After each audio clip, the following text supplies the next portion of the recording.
Hello students, कैसे हैं आप लोग। आशा करते हैं कि आप लोग बहुत अच्छे होंगे और बहुत अच्छे से पढ़ाई भी कर रहे हैं। आज आप सभी का पुनः बायोलॉजी क्लासेस बाराहाट और गाइडेंस क्लासेस रजौन में स्वागत है। आज हम लोग बिहार बोर्ड के 12th एग्जाम के लिए जो ऑब्जेक्टिव क्वेश्चंस की तैयारी करा रहे थे, उसमें से आज हमारा तीसरा पार्ट्स है। हम लोग जो कि बोर्ड एग्जाम में जिस क्वेश्चन के आने की संभावनाएं हैं, जो आ सकता है, अति महत्वपूर्ण क्वेश्चंस है, वीवीआई क्वेश्चंस, उसके बारे में डिस्कस करेंगे। तो आज हम लोग पार्ट थर्ड पढ़ेंगे। पिछले दो पार्ट्स में आप लोगों का बहुत अच्छा रिस्पॉन्स आया और आप लोग बहुत अच्छे से मेहनत भी कर रहे हैं। इसके लिए आप सभी का शुक्रिया।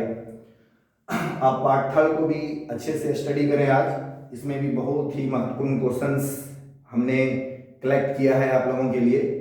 तो आज देखिए, जो हमारा जो पहला क्वेश्चन है वो है, निम्नलिखित में से कौन एक जैव सक्रिय अणु है। जैव सक्रिय अणु मतलब बायो एक्टिव मॉलिक्यूल्स। तो ये चार ऑप्शन यहां पर दिए गए हैं। इन चार में से आपको बताना है कि कौन सा जैव सक्रिय अणु है। इसमें से पहला है साइक्लोस्पोरिन ए, दूसरा है स्टेटिन, तीसरा है स्ट्रेप्टोकाइनेज और चौथा ऑप्शन है इनमें से सभी। पहले तो आपको ये पता होना चाहिए कि ये जैव सक्रिय अणु होता क्या है, मतलब हम लोग किसे जैव सक्रिय अणु कहते हैं। तो जैव सक्रिय अणु हम उसे कहते हैं, मतलब जो अणु हमारे शरीर में जाकर कोई ना कोई जैविक क्रियाओं को करता है, उसे हम लोग क्या कहते हैं, जैव सक्रिय अणु कहते हैं। फिर से एक बार सुनिए, मतलब जो अणु हमारे शरीर में पहुंचकर कोई ना कोई जैविक क्रियाओं को संपन्न करता है, वो अणु क्या कहलाता है, जैव सक्रिय अणु। अब यहां पर हम इस चार ऑप्शन में देखेंगे कि इन जो चार ऑप्शन है, तीन ऑप्शन, इनमें से एक चौथा है इनमें से सभी। जो पहला ऑप्शन है इसका नाम है साइक्लोस्पोरिन ए। तो साइक्लोस्पोरिन ए एक जैव सक्रिय अणु है, एक जैव सक्रिय अणु है, क्योंकि ये हमारे शरीर में पहुंचकर कुछ ना कुछ जैविक क्रियाओं को संपन्न करता है और उन क्रियाओं में इनका जो सबसे प्रमुख काम है वो अंग प्रत्यारोपण के में प्रतिरक्षा प्रतिरोधक का काम करता है। ये अंग प्रत्यारोपण में, अंग प्रत्यारोपण में प्रतिरक्षा प्रतिरोधक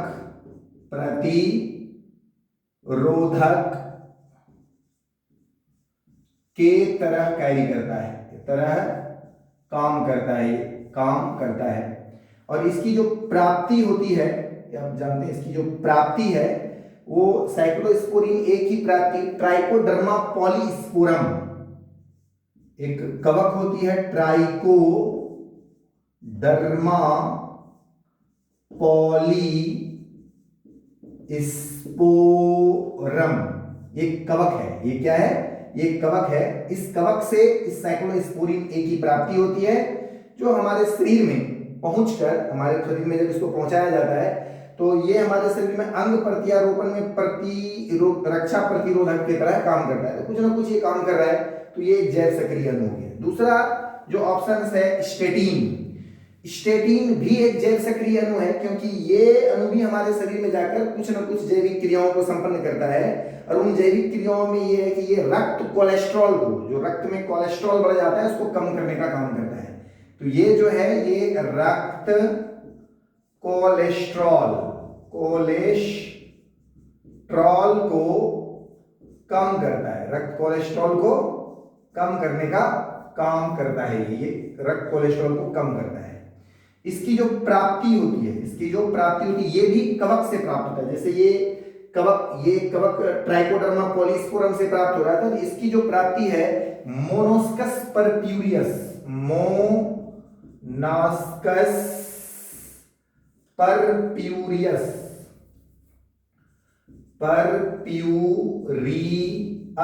नामक कवक से होती है। ये भी एक कवक है। ये क्या है, कवक है। तो देखिए ये जो स्टेटिन है इसकी प्राप्ति मोलस्कस परपिरियस नामक कवक से की जाती है, जो हमारे रक्त में रक्त कोलेस्ट्रॉल को कम करने का काम करता है। ये भी कोई ना कोई काम कर रहा है हमारे शरीर के अंदर, जैविक क्रियाओं को कर रहा है, अर्थात ये भी क्या है, एक जैव सक्रिय अणु है। जो तीसरा ऑप्शन है स्ट्रेप्टोकाइनेज, जो तीसरा ऑप्शन है स्ट्रेप्टोकाइनेज, ये एक एंजाइम है और ये एक ऐसा एंजाइम है जो हमारे शरीर में रक्त के थक्का को तोड़ने का काम करता है। ये रक्त का थक्का जब शरीर ब्लड में जम जाता है तो उसको क्या करता है, रुधिर के थक्के को तोड़ने का काम करता है। ये एक एंजाइम है, ये क्या करता है, तो रक्त थक्का को खत्म करने में ये मदद करता है, खत्म करने में मदद करता है। इसकी जो प्राप्ति है ये एक जीवाणु से होती है, इसका नाम है स्ट्रेप्टोकोकस जीवाणु, इसका नाम है स्ट्रेप्टोकोकस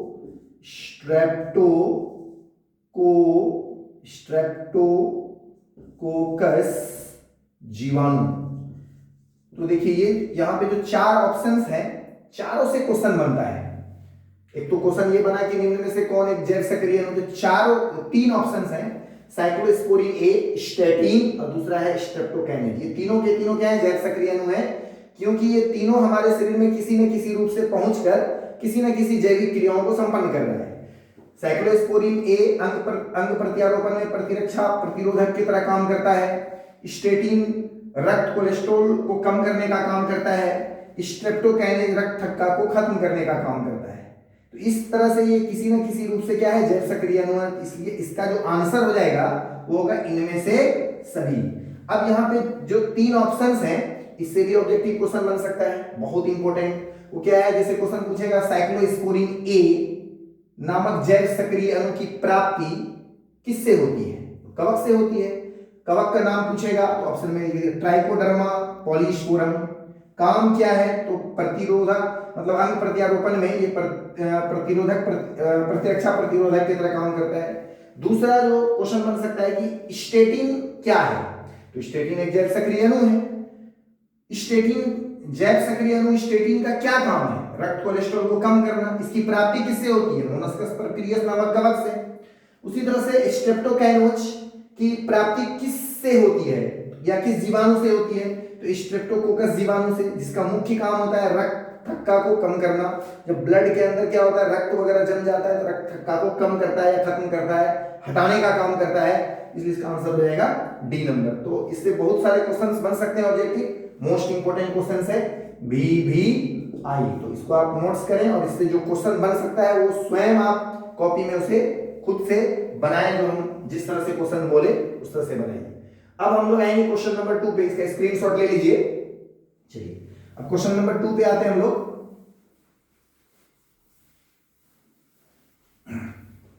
क्वेश्चन नंबर 2 हमारा कि निम्न में किसे पीसीआर तकनीक के विकास के लिए, क्वेश्चन नंबर 2 है, निम्न में से किसे पीसीआर तकनीक के विकास के लिए, पीसीआर तकनीक के विकास के लिए, तकनीक के विकास के लिए नोबेल प्राइज, नोबेल पुरस्कार, नोबेल प्राइज, नोबेल पुरस्कार दिया गया है या दिया गया था, बोल सकते हैं, दिया गया था। ऑप्शन है ऑप्शन नंबर ए, जो पहला ऑप्शन है इसका तो नाम है Herbert Boyer,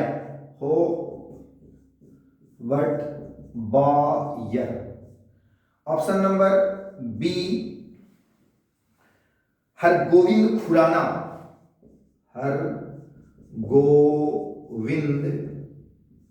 Khurana, C option है कैरी मुलीस,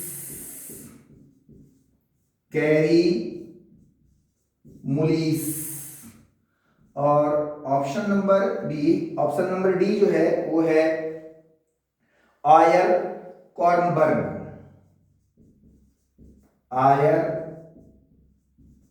कॉर्नबर्ग, आयर कॉर्नबर्ग। क्वेश्चन एक बार देखिए फिर से, निम्न में से किसे पीसीआर तकनीक के विकास के लिए नोबेल पुरस्कार दिया गया था?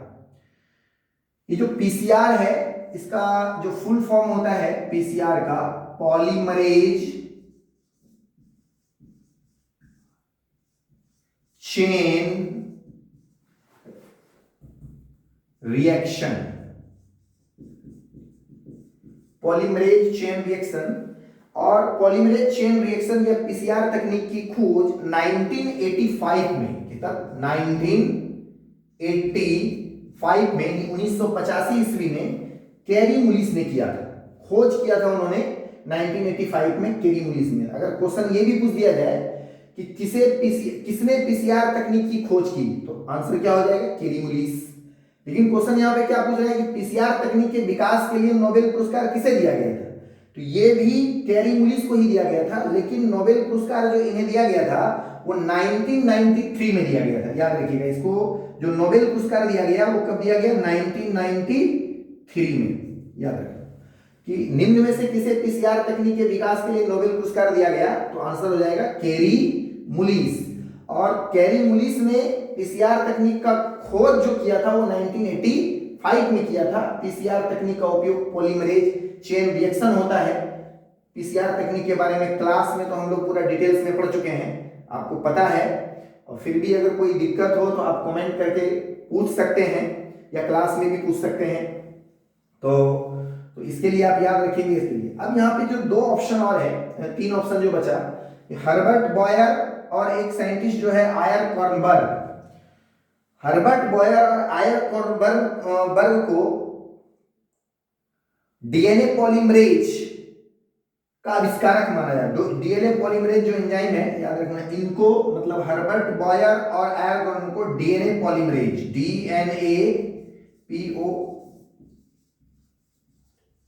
डीएनए पॉलीमरेज का खोज किया था इन्होंने। ठीक है, किसने? हर्बर्ट बॉयर और आयर कॉर्नबर्ग ने डीएनए पॉलीमरेज का खोज किया था। और इन्होंने डीएनए पॉलीमरेज की खोज की थी वो 1972 में किया था, ये भी याद रखना। ये 1972 में इसकी खोज की थी।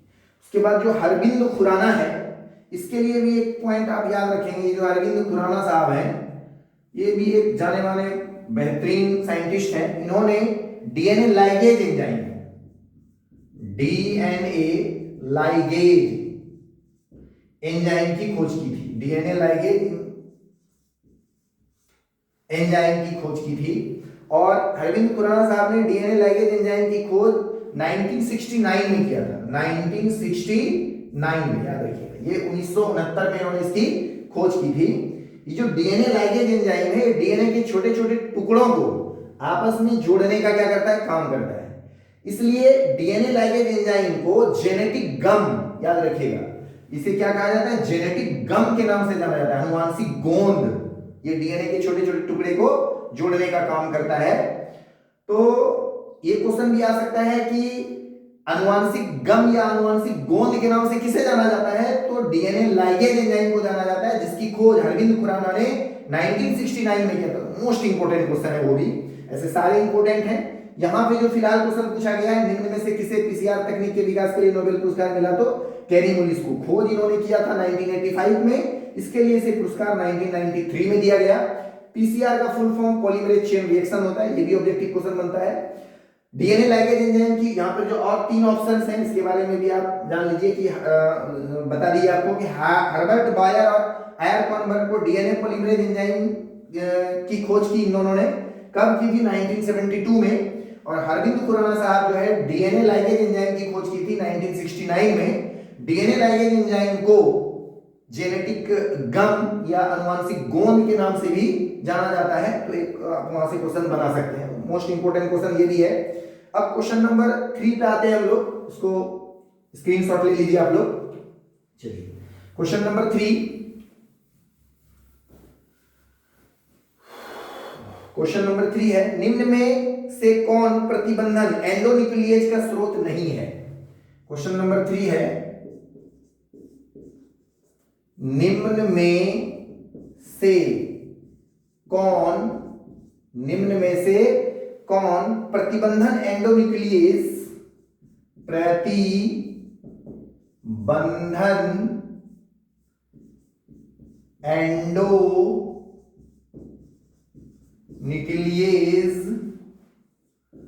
का स्रोत नहीं है? निम्न में से कौन प्रतिबंधन एंडोन्यूक्लियेज का स्रोत नहीं है? ऑप्शन है, बाद में हम लोग क्वेश्चन पे डिस्कस करेंगे, ऑप्शन पे भी डिस्कस करेंगे। ऑप्शन नंबर ए है Haemophilus influenzae, Haemophilus influenzae,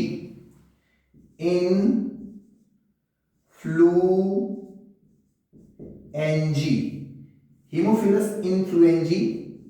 option number इनका जो बी है वो E coli, Escherichia coli, E coli.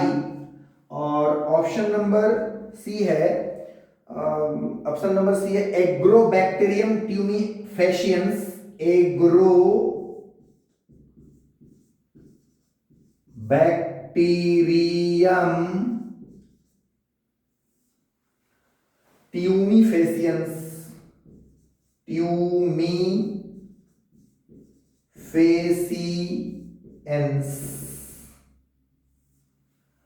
और जो डी नंबर ऑप्शन है इसका वो है बैसिलस अमाइलोली, बेसिलस अमाइलोली। अब हम लोग क्वेश्चन पे और सारे ऑप्शन पे धीरे धीरे डिस्कस करते हैं, आप इसे समझने की कोशिश कीजिए। बहुत इंपॉर्टेंट क्वेश्चन ये भी है, यहां तक कि हमने जितने भी क्वेश्चन कलेक्ट किए हैं मोस्ट इंपॉर्टेंट क्वेश्चंस है। ये क्वेश्चन भी आ सकते हैं और इसके ऑप्शन से भी क्वेश्चंस आ सकते हैं, इसलिए हम हर ऑप्शंस को भी क्या कर रहे हैं, आपको डील कर दे रहे हैं। क्वेश्चन, निम्न में से कौन प्रतिबंधन एंडोन्यूक्लियेज है? पहले तो आप ये प्रतिबंधन एंडोन्यूक्लियेज ये क्या है? ये एक एंजाइम है। ये क्या है? एक एंजाइम है जो डीएनए को किसी खास जगह पर काटने की कैपेसिटी या क्षमता रखता है। प्रतिबंधन एंडोन्यूक्लियेज को आणविक कैंची या रासायनिक चाकू के नाम से भी जाना जाता है, ये भी याद रखिएगा। ये क्वेश्चन है, प्रतिबंधन एंडोन्यूक्लियेज को आणविक कैंची या रासायनिक चाकू के नाम से भी जाना जाता है। ये क्वेश्चन भी आता है कि आणविक कैंची के नाम से या रासायनिक चाकू के नाम से किसे जाना जाता है? तो प्रतिबंधन एंडोन्यूक्लियेज को। ठीक है, ये जो है इसको हम लोग रासायनिक चाकू यानी केमिकल नाइफ, या इसी को हम लोग बोलते हैं आणविक कैंची। क्या बोलते हैं इसको हम लोग? आणविक कैंची, मॉलिक्यूलर सीजर इसको कहा जाता है, जो डीएनए को किसी खास जगह पर काटने की क्षमता रखता है। अभी तक कुल 900 प्रतिबंधन एंडोन्यूक्लियेज, 900 या 900 से ज्यादा प्रतिबंधन एंडोन्यूक्लियेज की खोज हो चुकी है। और उस 900 प्रतिबंधन एंडोन्यूक्लियेज के खोज के लिए लगभग 230, कितना? 230 जीवाणु के प्रभेद इसमें शामिल है। मतलब 230 जीवाणु प्रभेद से लगभग 900 या 900 से अधिक प्रतिबंधन एंडोन्यूक्लियेज की खोज हो चुकी है। अब क्वेश्चन ये है, निम्न में से कौन प्रतिबंधन एंडोन्यूक्लियेज का स्रोत नहीं है? पहला ऑप्शन है हीमोफिलस इन्फ्लुएंजी, ये प्रतिबंधन एंडोन्यूक्लियेज का एक स्रोत है। ये क्या है ये मतलब 230 जीवाणु प्रभेद में एक प्रभेद ये भी है। और इससे हम लोग हिंद सेकेंड, याद रखिएगा, HIND, हिंद सेकेंड नामक प्रतिबंधन एंडोन्यूक्लियेज की खोज की है। और हिंद सेकेंड प्रथम प्रतिबंधन एंडोन्यूक्लियेज भी है, एंडोन्यूक्लियेज एंजाइम है।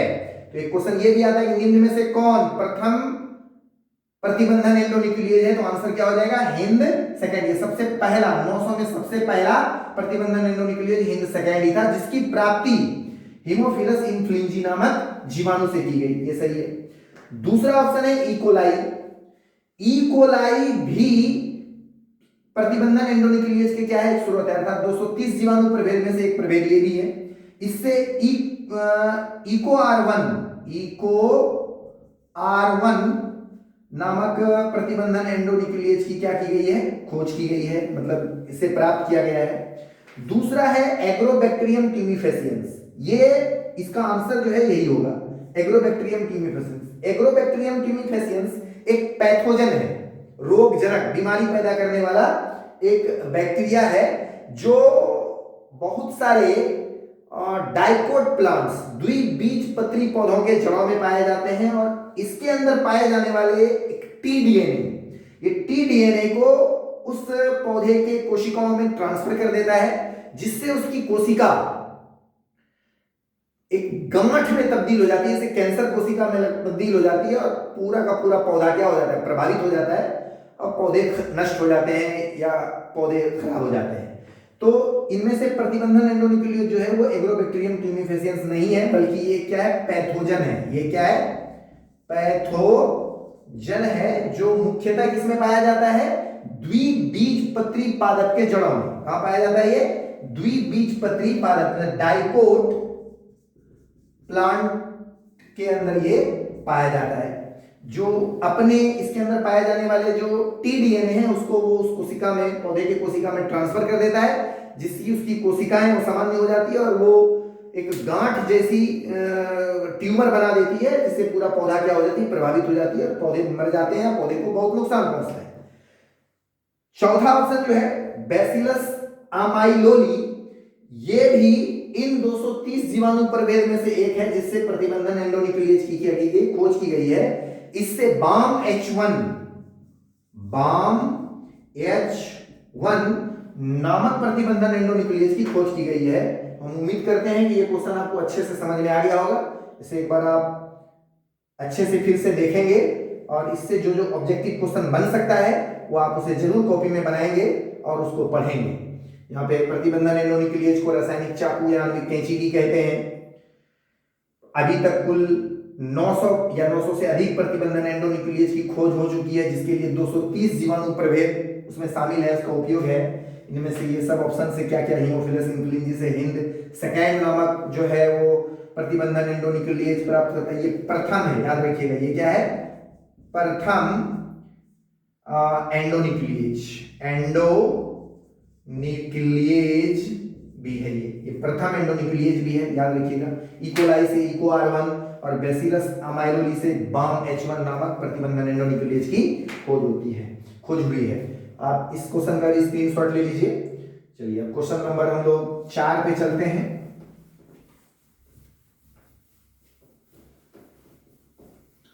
देखिए क्वेश्चन नंबर 4 हम लोग जब पढ़ेंगे उसमें है, निम्न में कौन सा एंजाइम डीएनए के सिरे से, क्वेश्चन नंबर 4 है, निम्न में कौन सा एंजाइम डीएनए के सिरों से न्यूक्लियोटाइड को, सिरों से न्यूक्लियोटाइड को,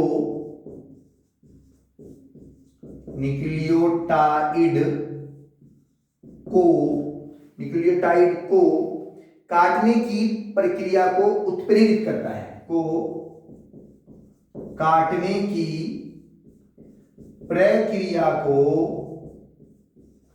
उत्प्रेरित करता है, उत्प्रेरित करता है। 4 ऑप्शन है। पहला ऑप्शन है एंडोन्यूक्लियेज, एंडोन्यूक्लियेज।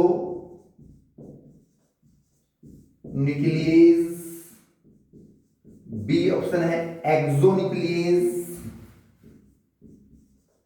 एक्सोन्यूक्लियेज।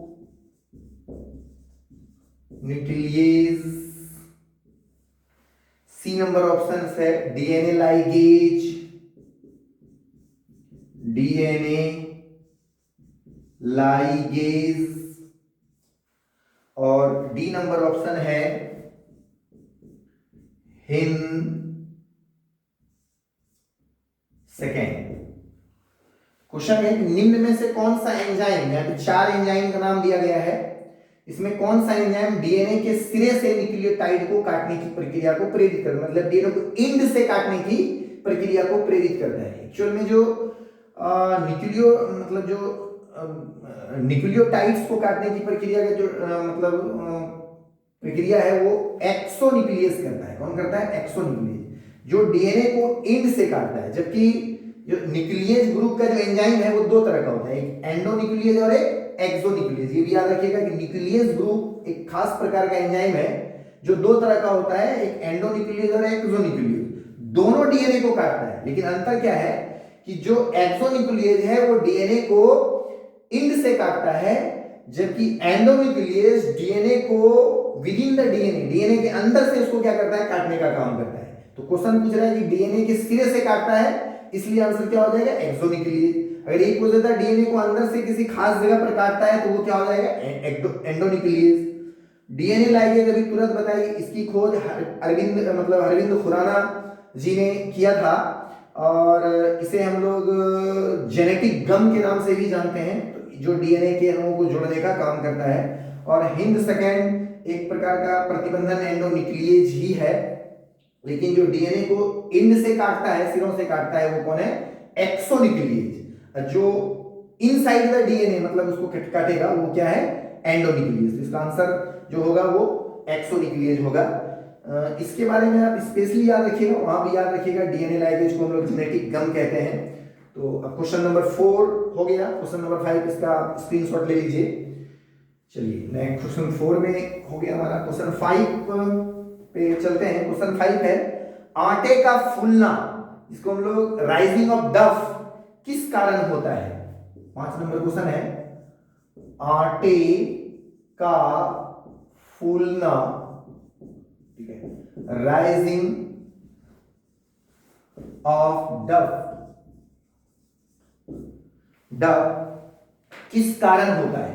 किस कारण होता है? किस कारण होता है? ऑप्शन नंबर ए है खमीर के गुणन के कारण।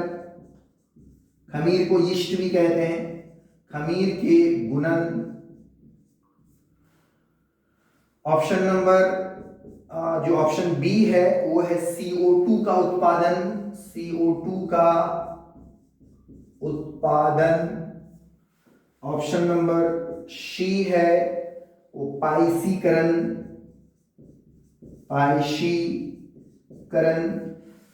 और ऑप्शन जो डी है वो है इनमें से कोई नहीं, none of these.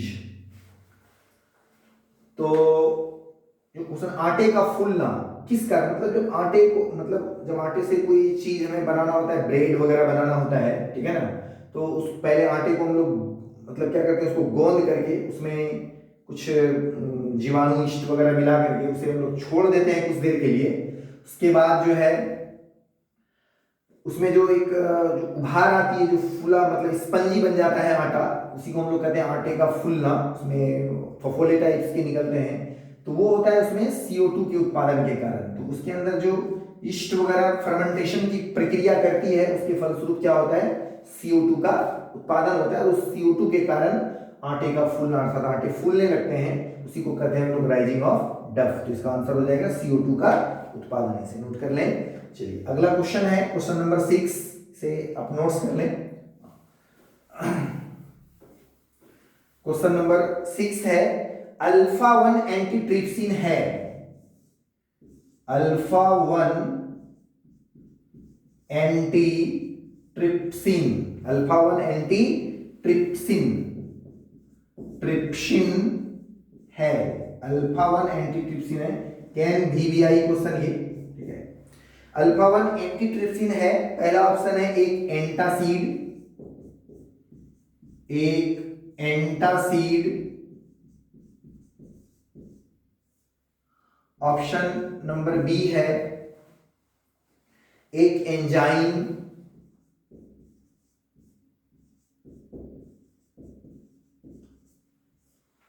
Option number C है अर्थराइटिस के इलाज में उपयोगी। अर्थराइटिस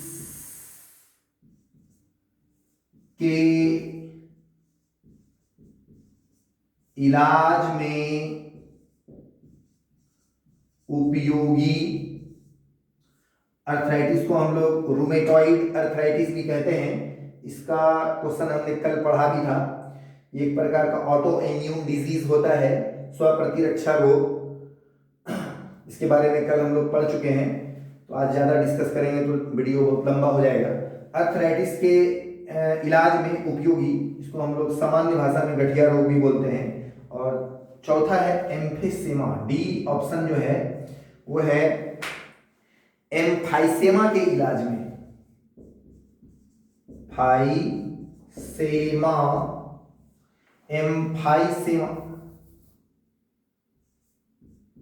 एम्फाइसेमा के इलाज में। एम्फाइसेमा जो है ये फेफड़े से संबंधित एक विकार होता है। फेफड़े के एल्वियोलाई डैमेज हो जाते हैं, वायु कूपिका जिसको कहते हैं, या वो बहुत चौड़ा हो जाता है जिससे सांस लेने में क्या होने लगती है, तकलीफ या दिक्कत होने लगती है।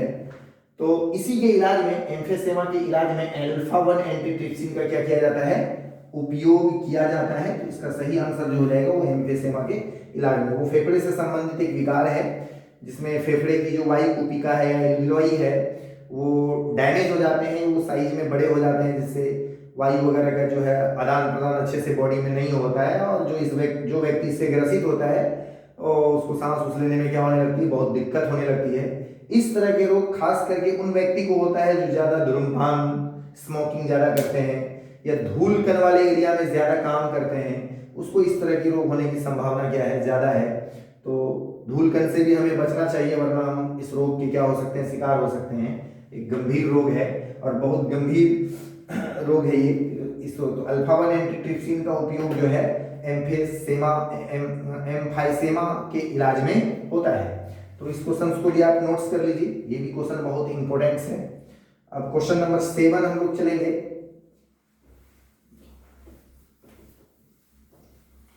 क्वेश्चन नंबर 7, डैश के उपचार के लिए पहली जीन चिकित्सा की गई थी। डैश के उपचार के लिए पहली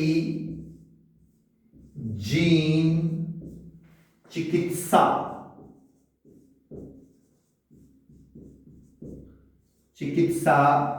की गई थी। पहला ऑप्शन है एड्स, AIDS, जिसका फुल फॉर्म होता है एक्वायर्ड इम्यूनोडेफिशिएंसी सिंड्रोम, जो HIV वायरस के कारण मनुष्यों में होता है। इसके बारे में भी हम लोग जो फर्स्ट पार्ट का वीडियो था शायद उसमें डिस्कस किए थे, इसको आप लोग फर्स्ट या सेकेंड पार्ट्स में इसको डिस्कस किए थे। ऑप्शन नंबर बी है, ऑप्शन नंबर बी है कैंसर, CANCER, कैंसर। कैंसर एक असंक्रामक बीमारी है, ये संक्रामक रोग है नहीं और एक बहुत ही जानलेवा और खतरनाक बीमारी होता है। तीसरा जो ऑप्शन है वो सिस्टिक फाइब्रोसिस,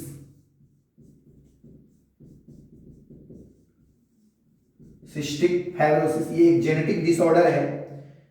और ऑप्शन नंबर डी जो है SCID।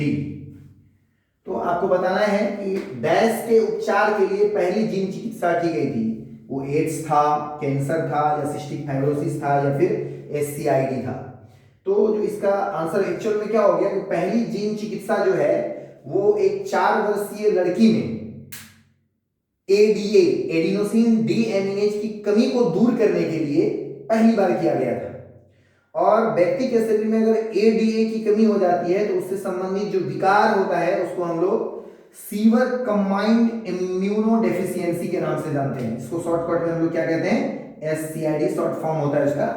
तो डैश के उपचार के लिए पहली जीन चिकित्सा की गई थी, तो आंसर होगा SCID, सीवर कंबाइंड इम्यूनोडेफिशिएंसी, जो कि ADA की कमी के कारण मनुष्यों में होता है। ADA मतलब एडिनोसिन डीएमिनेज की कमी, मतलब ये जो रोग होता है ये ADA की कमी से होता है। किससे होता है, ADA की कमी से, ADA की कमी से होने वाले रोग को हम लोग SCID कहते हैं। तो SCADA की कमी को दूर करने के लिए अर्थात SCID को दूर करने के लिए जीन चिकित्सा का पहला प्रयोग किया गया था। और प्रयोग किया गया था एक 4 वर्षीय गर्ल्स के अंदर, जिसके अंदर ADA की कमी थी, उसके अंदर जीन चिकित्सा के द्वारा ADA की पूर्ति कर दी गई और वो लड़की फिर क्या हो गई, ठीक हो गई।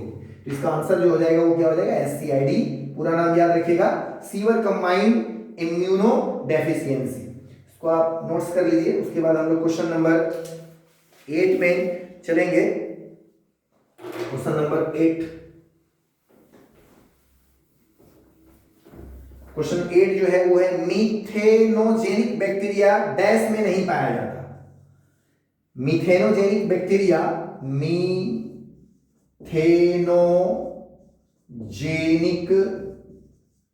बैक्टीरिया या जीवाणु, बैक्टीरिया डैश में नहीं पाया जाता है। डैश में नहीं पाया जाता मतलब मीथेनोजेनिक बैक्टीरिया डैश में नहीं पाया जाता है। तो पहला ऑप्शन है ऑप्शन नंबर ए, मवेशियों के रुमेन में, मवेशियों के रुमेन में तो है ही वहां, मवेशियों के रुमेन। दूसरा ऑप्शन है गोबर गैस संयंत्र, गोबर गैस संयंत्र। और सी नंबर ऑप्शन है पानी से भरे धान के खेत, पानी से भरे धान के खेत के सतह, धान के खेत के तल भी बोल सकते हैं, नीचे जो कीचड़ वगैरह होता है उसमें, या फिर सक्रिय आपंक, ऑप्शन नंबर डी है सक्रिय आपंक, एक्टिव स्लड्ज। ठीक है, हम लोग जब पढ़ेंगे सीवेज ट्रीटमेंट में, सीवेज ट्रीटमेंट के द्वितीयक उपचार में हम लोग सक्रिय आपंक के बारे में पूरा डिटेल से पढ़े हैं। आप लोग वहां उसको पढ़िएगा जाकर के, मैंने उसको पढ़ाया है। तो जो मीथेनोजेनिक बैक्टीरिया है डैश में नहीं पाया जाता है, तो इन 4 ऑप्शन में से कहां मीथेनोजेनिक बैक्टीरिया नहीं पाया। मीथेनोजेनिक बैक्टीरिया के बारे में जानिए कि मीथेनोजेनिक बैक्टीरिया मीथेन उत्पादन के लिए जिम्मेदार होता है। तो ये मवेशियों के रुमेन में तो पाया जाता है, गोबर गैस संयंत्र में भी पाया जाता है, क्योंकि वहां से हम लोग गोबर गैस बनाते हैं जिसका मुख्य संगठन CH4 यानी मीथेन ही होता है। पानी से भरे धान के खेत के तल में, वहां पर भी क्या होता है, मीथेन गैस वगैरह का उत्पादन होता है, इसी की वजह से मीथेनोजेनिक बैक्टीरिया वहां पर पाया जाता है। या सक्रिय आपंक में मीथेनोजेनिक बैक्टीरिया नहीं होता है, तो इसका आंसर क्या हो जाएगा, सक्रिय आपंक, एक्टिवेटेड स्लड्ज, एक्टिव स्लड्ज। तो इसमें नहीं पाया जाता। तो मीथेनोजेनिक बैक्टीरिया डैश में नहीं पाया जाता है, तो सक्रिय आपंक में नहीं पाया जाता, बाकी इन सब जगह में होता है। तो इसको आप नोट्स कर लीजिए। उसके बाद क्वेश्चन नंबर 9, इसका स्क्रीनशॉट ले लीजिए। चलिए क्वेश्चन नंबर 9 हम लोग देखते हैं।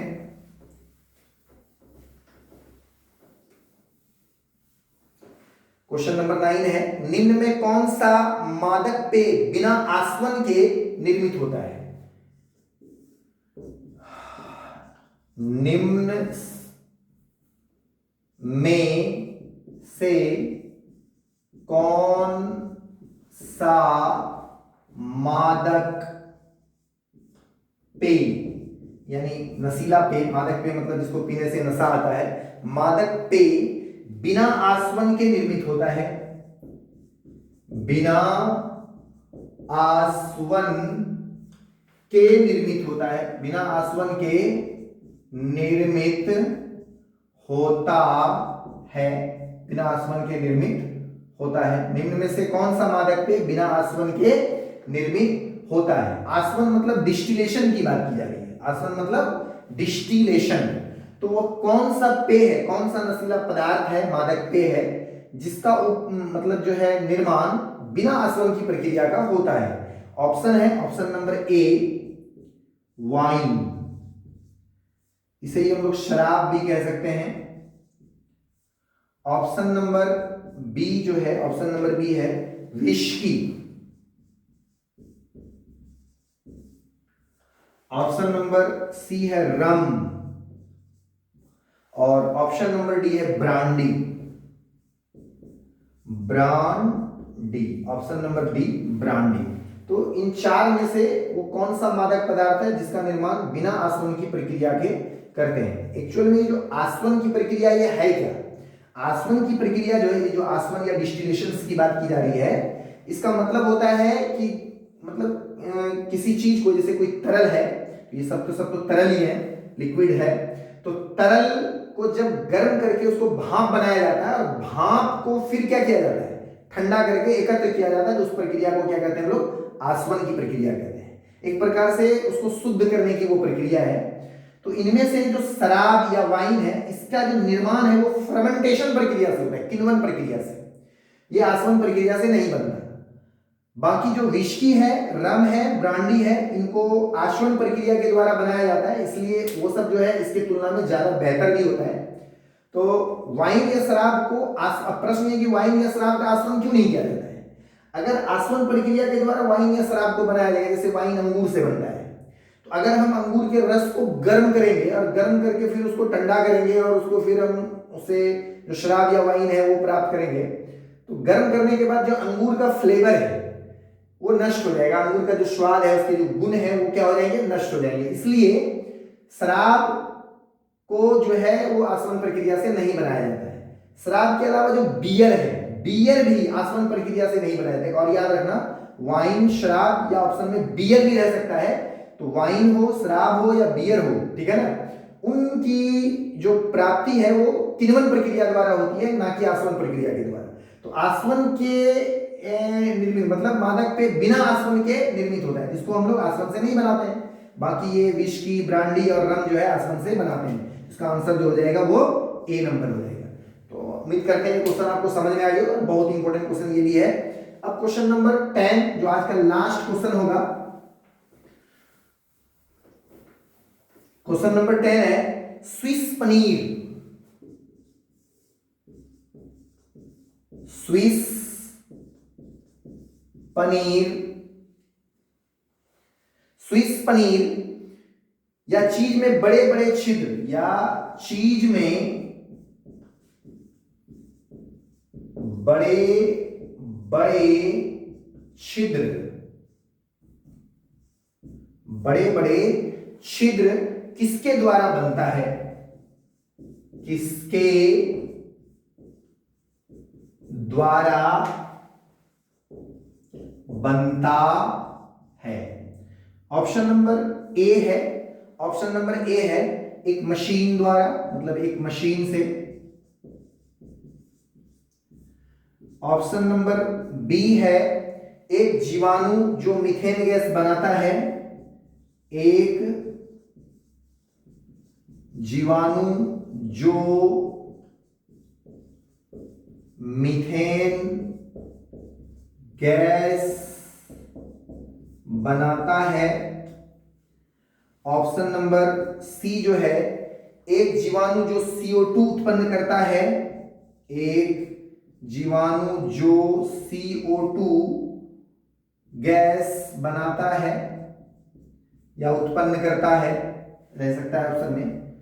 ऑप्शन नंबर डी जो है एक कवक जो बहुत सारी गैसों को छोड़ता है, एक कवक जो बहुत सारी गैसों को मुक्त करता है, मुक्त करता है। थोड़ा बड़ा बड़ा लिख रहे हैं क्योंकि कुछ स्टूडेंट्स ने कमेंट किया था कि छोटा सर दिखता नहीं है, इसलिए बड़ा बड़ा लिखते हैं, फुट बढ़ जाता है। तो जो स्विस पनीर या चीज में बड़े बड़े जो छिद्र हो जाते हैं वो किसके कारण से? बहुत बेहतरीन क्वालिटी का चीज होता है ये पनीर होता है, तो उसमें जो ऐसा छिद्र होता है वो एक जीवाणु जो CO2 बनाता है उसके कारण से होता है। एक जीवाणु जो CO2 बनाता है उसके कारण से होता है। जो स्विस चीज या पनीर बनाने के लिए जो जीवाणु जिम्मेदार है उसका नाम है प्रोपियोनी बैक्टीरियम या प्रोपियोनी साल्विनाई, सॉरी प्रोपियोनी, इसको याद रखिएगा, प्रोपियोनीसारमेनाई, सारमेनाई नामक बैक्टीरिया, मतलब ये जीवाणु है, ये क्या है, जीवाणु है, का उपयोग स्विस पनीर या चीज बनाने के लिए किया जाता है। और ये जो प्रोपियोनीसारमेनाई जीवाणु है उस पनीर के अंदर क्या करता है, CO2 गैस का उत्पादन करता है, जिससे उसमें बड़े बड़े छिद्र बन जाते हैं। तो इसका जो आंसर हो जाएगा वो क्या हो जाएगा, CO2। तो एक ये भी क्वेश्चन याद रखेंगे कि स्विस पनीर या चीज बनाने के लिए किस जीवाणु का प्रयोग किया जाता है, तो प्रोपियोनीसारमेनाई नामक जीवाणु का प्रयोग किया जाता है। बहुत इंपॉर्टेंट क्वेश्चन है। आज के लिए इतना ही। हम आप लोग इस वीडियो को अच्छे से देखिए, इसका नोट्स बनाइए। आपको हमारे तरफ से बनाए गए ये छोटा सा वीडियो आपको कैसा लगा, आप कमेंट करके, लाइक करके, शेयर करके जरूर बताएं, और हमारे चैनल को सब्सक्राइब करें। और इसमें कोई प्रॉब्लम आपको लगे तो आप कमेंट करके मुझे बताएं इसमें क्या और हमें सुधार करना चाहिए, हम लोग उसमें करेंगे। तो आज के लिए इतना ही। Thanks a lot.